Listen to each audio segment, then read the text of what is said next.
मैंने जोधपुर के इस कार्यक्रम में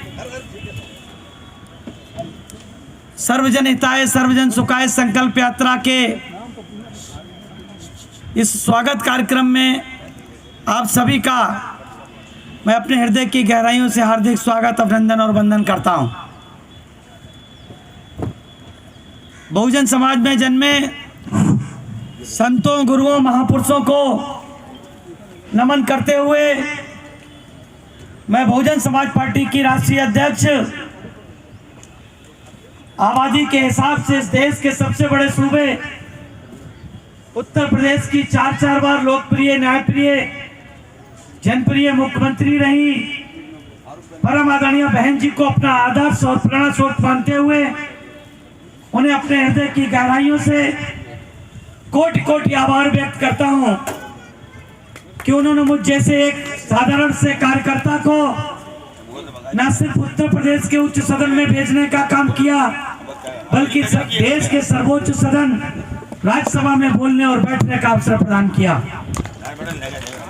आज इस सर्वजन हिताय सर्वजन सुखाय संकल्प यात्रा जो 16 अगस्त को धौलपुर से प्रारंभ हुई थी, बहुजन समाज पार्टी के राष्ट्रीय कोऑर्डिनेटर श्री आकाश आनंद जी के नेतृत्व में आज 11वें दिन आप लोगों के शहर, ऐतिहासिक शहर जोधपुर में यहाँ पर पहुंची, जहां पर आप लोगों ने इस संकल्प यात्रा का जोरदार तरीके से स्वागत करने का काम किया।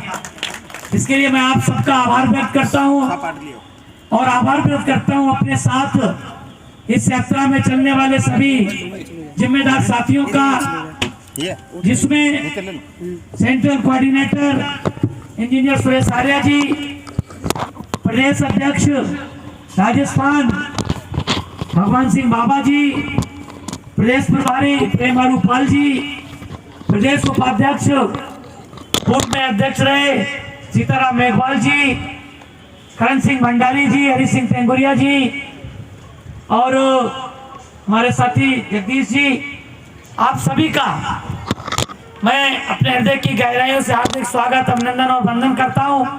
आभार व्यक्त करता हूं जोधपुर के उन साथियों का जिन्होंने इस यात्रा के स्वागत के लिए इतनी अच्छी सी सभा का आयोजन करने का काम किया।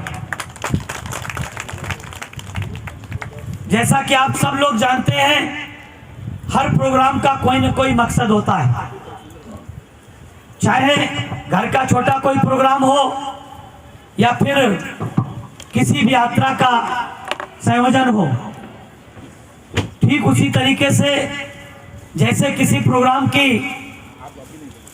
एजुकेटिव वैल्यू होती है, शैक्षणिक वैल्यू होती है, किसी प्रोग्राम में फ्यूचर कोर्स ऑफ एक्शन बनाने की क्षमता रहती है, तो किसी प्रोग्राम की कंसोलिडेटिव वैल्यू होती है। तो मैं आप लोगों को बताना चाहता हूं कि सर्वजन हिताय सर्वजन सुखाय संकल्प यात्रा का मुख्य उद्देश्य है इस देश में जो सदियों से सामाजिक, आर्थिक, राजनीतिक, शैक्षणिक और सांस्कृतिक रूप से वंचित समाज है, उस समाज में जागरूकता पैदा करके उन्हें देश और प्रदेश के तमाम राज्यों में सत्तासीन कराना, उन्हें इस देश का हुक्मरान समाज बनाना है। जैसा कि आप लोग जानते हैं कि आपके प्रदेश राजस्थान में एक क्रम चलता है। पहले लंबे समय तक कांग्रेस पार्टी ने राजस्थान में शासन किया, फिर अब समय आ गया एक तरह का कि एक बार बीजेपी शासन करती है, फिर एक बार 5 साल के लिए कांग्रेस आ जाती है, फिर कांग्रेस आ जाती है, फिर बीजेपी आ जाती है, फिर कांग्रेस आ जाती है। पिछले लगभग 20 वर्षों से यही क्रम चल रहा है। मैं आप लोगों को बताना चाहता हूं ऐसा क्यों करते हैं ये लोग। ऐसा बीजेपी और कांग्रेस क्यों करती है? वो इसलिए करती है कि 5 साल तक ये इन प्रदेशों को लूटने का काम करते हैं, भ्रष्टाचार करने का काम करते हैं, प्रदेश की जनता को ठगने का काम करते हैं, प्रदेश की जनता से किए गए वादों को भुलाने का काम करते हैं, प्रदेश में गुंडों, माफियाओं, खनन माफियाओं को बढ़ावा देने का काम करते हैं और उनसे तगड़ी वसूली करते हैं। और जो 5 साल तक वसूली करके जो पैसा इकट्ठा करते हैं, फिर 5 साल तक उसको एडजस्ट करने के लिए दूसरी पार्टी को कहते हैं तुम 5 साल लूट लो। तो कभी कांग्रेस लूटती, कभी बीजेपी लूटती, लेकिन आपके राजस्थान प्रदेश की जनता के हाथ में क्या आता है? केवल छलावा आता है, केवल छलावा आता है। मैं आप लोगों से इस यात्रा के माध्यम से संकल्प लेने के लिए आया हूं कि इस देश में 3 बड़ी राजनीतिक पार्टियां हैं। इस देश में 3 बड़ी राजनीतिक पार्टियां हैं। सबसे बड़ी पार्टी आज की तारीख में भारतीय जनता पार्टी है, दूसरे नंबर की पार्टी कांग्रेस पार्टी है, और तीसरी बड़ी राष्ट्रीय पार्टी है जो इन महापुरुषों के बताए रास्ते पर चलने वाली, वो है बहुजन समाज पार्टी है, जो देश की तीसरी बड़ी पार्टी है। अब इन पार्टियों में और बहुजन समाज पार्टी में अंतर क्या है, मैं वो आपको बहुत थोड़े समय में बताऊंगा, क्योंकि आप लोग, मैं जानता हूं कि काफी देर से गर्मी में बैठे हैं, सूरज तपता हुआ सूरज आपके ऊपर है। इन पार्टियों में, बहुजन समाज पार्टी में मेन मकसद क्या है साथियों? मेरी माताएं बहनें भी, मैं उनको भी बताना चाहता हूं कि बहुजन समाज पार्टी वो पार्टी है जो भारत के संविधान निर्माता बाबा साहब डॉक्टर भीमराव अंबेडकर के बताए रास्ते पर चलने का काम करती है। और बाबा साहब के बताए रास्ते पर क्यों चलना चाहती है, क्यों चलती है? क्योंकि बाबा साहब ही एकमात्र इस देश के ऐसे मसीहा, ऐसे महापुरुष हुए हैं जिन्होंने न सिर्फ पुरुषों के लिए बल्कि महिलाओं के लिए भी बराबर के हक के अधिकार की लड़ाई लड़ने का काम किया है। बाबा साहब, जो देश अमेरिका अपने आप को दुनिया का महान देश कहलाता है, अपने आप को महानतम शक्ति कहलाता है, आपको पता है उस देश में महिलाओं को वोट डालने का, उसकी आजादी के बाद से, उसके संविधान के बाद से 100 साल के बाद महिलाओं को वोट डालने का अधिकार मिला। जबकि बाबा साहब डॉक्टर भीमराव अंबेडकर ने भारत का संविधान बनाते ही भारत की बहन बेटियों को भी, जिनकी उम्र 21 साल पूरी हो गई थी, उनको वोट डालने का अधिकार था, चाहे पुरुष हो चाहे महिलाएं हो। दूसरी बात जो सबसे बड़ा काम था, यहाँ पर हम लोग अच्छी तरीके से जानते हैं, इतिहास साक्षी इस बात का है कि सारे देश और भारत में चाहे जो शासक रहे हों, महिलाओं को बराबरी का दर्जा नहीं मिला है, महिलाओं को बराबरी का दर्जा नहीं मिला है। लेकिन बाबा साहब डॉक्टर भीमराव अंबेडकर ने महिलाओं को यहाँ तक कि मजदूरी में बराबर हक देने का काम इस देश में किसी ने किया है तो बाबा साहब डॉक्टर भीमराव अंबेडकर ने किया। महिलाओं को जो गर्भवती के शासन का समय के समय, जब हमारी माँ बहनें गर्भवती होती हैं तो उन्हें रेस्ट की जरूरत होती है, वो सरकारी नौकरी करती हो, प्राइवेट नौकरी करती हो या मजदूरी करती हो, तो उनको गर्भवती काल के समय की जो छुट्टियों का पैसा पहली बार अगर किसी ने देश में देने का शुरुआत कराई तो वो बाबा साहब डॉक्टर भीमराव अंबेडकर। आज हमारी माताएं बहनें लगभग बड़ी संख्या में सरकारी नौकरियों में हैं। अगर वो गर्भवती होती हैं तो उनको 9 महीने तक के लिए, 9 महीने, उसमें 3 महीने पहले, 4 महीने, 5 महीने बाद तक उन्हें सशर्त वेतन, मतलब वेतन के सहित छुट्टी मिलती है, ताकि वो अपने गर्भावस्था के समय को ठीक से बिताएं और बाद में छोटे बच्चे को पालने के लिए ठीक से बिताने का काम करें। तो ऐसे महापुरुषों के बताए रास्ते पर चलने का काम कौन करता है? बहुजन समाज पार्टी करती है। क्या आपके राजस्थान की सरकार हमारे राजस्थान में क्या माताओं बहनों को या सर्व समाज के लोगों को बराबर का अधिकार देती है? अगर देती हो तो आपके राजस्थान में, हमारे राजस्थान में, इस देश के उस प्रदेश के राजस्थान में जहां पर बड़े पैमाने पर लोगों ने लंबे समय तक विदेशी हुक्मरानों से लड़ने का काम किया हो, वो राजस्थान में साथियों हमारी 9 साल तक की बेटियों के साथ बलात्कार होता है तो ये सरकार कान में तेल डाल के बैठती है। 7-8 साल के बच्चे के साथ, 10 साल के बच्चे के साथ स्कूल में भेदभाव होता है, उसकी हत्या हो जाती है, सरकार चुप रहती है। हमारी तमाम माताओं बहनों के साथ, यानी कि सैकड़ों की संख्या में राजस्थान की सरकार में तमाम तरह के अन्याय अत्याचार हमारी माताओं बहनों के ऊपर हुए, लेकिन सरकार के कान में जू नहीं रहेगा।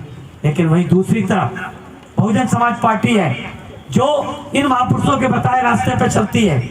इस देश में उत्तर प्रदेश माननीय बहन जी के शासनकाल का एकमात्र ऐसा प्रदेश रहा है।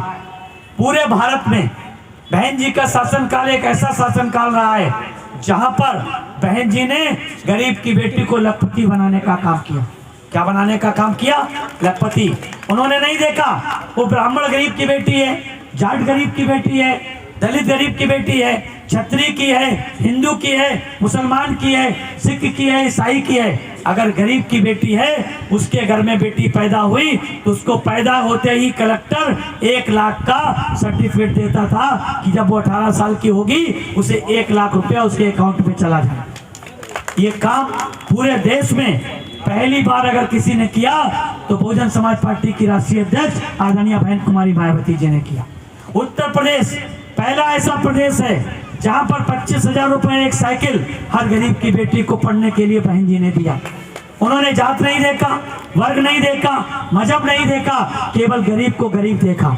उत्तर प्रदेश पहला ऐसा प्रदेश है जहां पर 2 कमरे का पक्का मकान बहन जी ने गरीबों को देने का काम किया बिना जात वर्ग मजहब को देखे हुए। क्यों? क्योंकि उनके लिए सर्वजन हिताय सर्वजन सुखाय पहली प्राथमिकता थी। उत्तर प्रदेश पहला ऐसा प्रदेश है जहां पर मुस्लिम समाज के बच्चों को वजीफा देने की शुरुआत पूरे देश में सबसे पहले उत्तर प्रदेश में हुई। उनको भी पढ़ने के लिए एससी समाज के बच्चों की तरह, ओबीसी समाज के बच्चों की तरह मुसलमानों के बच्चों को भी वजीफा देने का काम किया। पिछड़े वर्ग के बच्चों को वजीफा देने का काम किया, दलित समाज के किया। साथ साथ उन्होंने मुस्लिम समाज के बच्चों को भी, यहाँ तक कि मुस्लिम समाज की बहन बेटियों को पढ़ने के लिए फ्री कोचिंग पूरे प्रदेश के कम से कम 8 जिलों में free coaching, doctor, engineer, IAS, IPS, PCS बनने के लिए उन्होंने फ्री कोचिंग करने का काम किया। अब साथियों फैसला आपको करना है। आप ऐसा प्रदेश चाहते हैं जहां पे अपराधी खुलेआम घूमते हैं, आपकी बहन बेटी की इज्जत आबरू को तार तार करते हैं? आप ऐसा प्रदेश ऐसी सरकार चाहते हैं जिसकी सरकार में छोटे छोटे बच्चों पे अन्याय अत्याचार होता है, बलात्कार होता है? या आप ऐसा प्रदेश चाहते हैं जहां खनन माफिया से लेके भू माफिया तक आपकी जमीनों पे कब्जा करने का काम करते हैं और इस प्रदेश की संपदा को लूटने का काम करते हैं? या फिर ऐसा प्रदेश चाहते हैं जहां जो अन्याय मुक्त हो, अपराध मुक्त हो, भ्रष्टाचार मुक्त हो और गैर बराबरी मुक्त हो, माताओं बहनों पे अन्याय अत्याचार मुक्त हो और विकास युक्त हो, जो विकास के रास्ते पे चलने वाला हो? ऐसा प्रदेश अगर है, ऐसा प्रदेश कोई चला सकता है, बना सकता है तो केवल और केवल बहुजन समाज पार्टी और उसकी नेता आदरणीय बहन कुमारी मायावती जी बना सकती है। इसलिए मैं आप लोगों से विनम्र निवेदन के साथ ये कहना चाहता हूँ, हाथ जोड़ के आप लोगों से प्रार्थना है, इस राजस्थान की उन्नति के लिए, इस राजस्थान की तरक्की के लिए, इस राजस्थान की बहन बेटियों को पढ़ने लिखने की आज़ादी के लिए, इस राजस्थान में कोई सती ना हो पाए इसके लिए, इस राजस्थान में कोई खाप पंचायत उनकी बहन बेटियों को अपनी मर्जी से विवाह करने पे मार ना देती हो, उससे बचाने के लिए अगर आप चाहते हैं तो आपको बाबा साहब के दिए गए संविधान में बराबर के वोट के अधिकार का सही इस्तेमाल करें। बाबा साहब ने कहा था कि राजनीतिक सत्ता वो मास्टर चाबी है जिससे आप उन्नति और तरक्की के अपने सारे रास्ते खोल सकते हो। अगर आप उन्नति और तरक्की के रास्ते खोलना चाहते हो तो आप अपने वोट का सही इस्तेमाल करो, आप अपने वोट को लूटने और बिकने से बचाने का काम करो। बाबा साहब ने जब वोट की ताकत भारत के संविधान में दी थी, बराबर का वोट का अधिकार दिया था, कहा था कि भारत में एक व्यक्ति एक वोट के एक मूल्य होगा। जब ये दिया था तो लोगों से आह्वान किया था, मेरे लोग अपने वोट की रक्षा, उसकी हिफाजत उसी तरीके से करें जिस तरह से हम अपनी बहन बेटी की इज्जत आबरू की हिफाजत करते हैं। अगर हम अपनी बहन बेटी की इज्जत आबरू को लुटने और बिकने नहीं दे सकते हैं तो हमें अपने वोट को भी लुटने और बिकने नहीं देना चाहिए। अगर आप लोग अपने वोट को लुटने और बिकने से बचा लेंगे तो बिकने वाले नेता नीला दुपट्टा डाल के बाबा साहब की फोटो लेकर के आपके बीच में कांग्रेस और बीजेपी के चमचे के रूप में, उनके चमचों के रूप में आपके बीच में आपको बिकवाने के लिए आएंगे। कहेंगे कांग्रेस आपको पैसा दे रही है, बीजेपी आपको ये पैसा दे रही, कांग्रेस ये करेगी, बीजेपी ये करेगी, तो उनको बताइए अगर नीला झंडा लाना है तो हाथी चुनाव निशान वाला लाइए, हम आपके साथ खड़े हैं। जिस दिन आप ना बिकने वाले बनकर के बिकने वाले नेताओं को अपने गली मोहल्ले गांव धानी से भगाने का काम करेंगे, उस दिन राजस्थान में ऐसी सरकार बनेगी जो सर्वजन हिताय सर्वजन सुखाय वाली होगी। सर्वजन हिताय सर्वजन सुखाय वाली होगी। हमारी इस संकल्प यात्रा जो सर्वजन हिताय सर्वजन सुखाय की संकल्प यात्रा है, इसका एकमात्र उद्देश्य यही है कि प्रदेश भर में गांव गली मोहल्ले में जाकर के धानी धानी जाकर के आप लोगों को समझाएं कि आप अपने आप को ना बिकने वाला समाज बना करके अपने वोट का सही इस्तेमाल करके आप अपनी सरकार बनाने के लिए बीएसपी के प्रत्याशियों को वोट देने का काम करें। बीएसपी के विधायकों को चुनकर के उनके एमएलए बना करके राजस्थान की विधानसभा में भेजने का काम करें।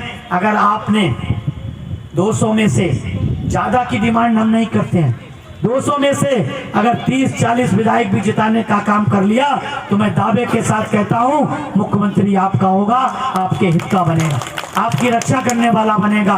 अगर ऐसा संकल्प लेकर के जाएंगे, मैं अपनी माताओं बहनों से भी कहता हूं, मैं अपनी बेटियां जो छोटी छोटी बहन उनसे भी कहता हूं कि आप अपने परिवार में अपने परिवार के सदस्यों से जिस दिन वोट पड़े तो एक ही आह्वान करना कि पहले मतदान फिर जलपान। उनको जलपान तब तक मत देना जब तक वो हाथी वाले चुनाव निशान का बटन दबा करके नहीं आए, तब तो उनको नाश्ता पानी देने का काम मत करना। अगर आपने ऐसा किया तो आपकी इज्जत आबरू की हिफाजत होगी, क्योंकि बहुजन समाज पार्टी की राष्ट्रीय अध्यक्ष ने 3 जून 1995 को देश के सबसे बड़े सूबे उत्तर प्रदेश की पहली दलित महिला मुख्यमंत्री की शपथ लेने के बाद कहा था कि मेरी सरकार की प्राथमिकता है, मेरी सरकार की प्राथमिकता है मेरे प्रदेश उत्तर प्रदेश में रहने वाले सभी जाति वर्ग मजहब के लोगों की जान माल और मजहब की सुरक्षा की गारंटी मेरी सरकार की प्राथमिकता। उत्तर प्रदेश देख लीजिए, बहन जी का शासनकाल देख लीजिए, किसी भी शासनकाल में एक भी मुस्लिम की, एक भी दलित की, एक भी पिछड़े की जाति हिंसा नहीं हुई, मॉब लिंचिंग नहीं हुई, किसी को जाति वर्ग मजहब के नाम पर किसी की हत्या नहीं की गई। लेकिन आज आए दिन साथियों ट्रेन में, बस में, रास्ता चलते किसी न किसी बहाने साथियों जात के नाम पे, वर्ग के नाम पे, मजहब के नाम पे साथियों अंधाधुंध गोलियां चला के हत्या कर दी जाती है। अगर साथियों इससे बचना है तो केवल और केवल एक माध्यम, एक रास्ता है, वो है साथियों बहुजन समाज पार्टी और उसकी नेता बहन कुमारी मायावती जी। साथियों अगर ऐसा संकल्प लेके जाएंगे तो निश्चित रूप से आने वाला समय राजस्थान में बहन बेटियों की इज्जत आबरू को बचाने वाला समय आएगा। साथियों भारत के संविधान की रक्षा होगी, और भारत के संविधान की रक्षा होगी तो भारत में रहने वाले हर नागरिक की रक्षा होगी। साथियों ये मत भूलिएगा, साथियों इस बात को याद रखिएगा। इन्हीं शब्दों के साथ मैं अपनी वाणी को विराम देता हूं। जय भीम, जय भारत, जय बहुजन।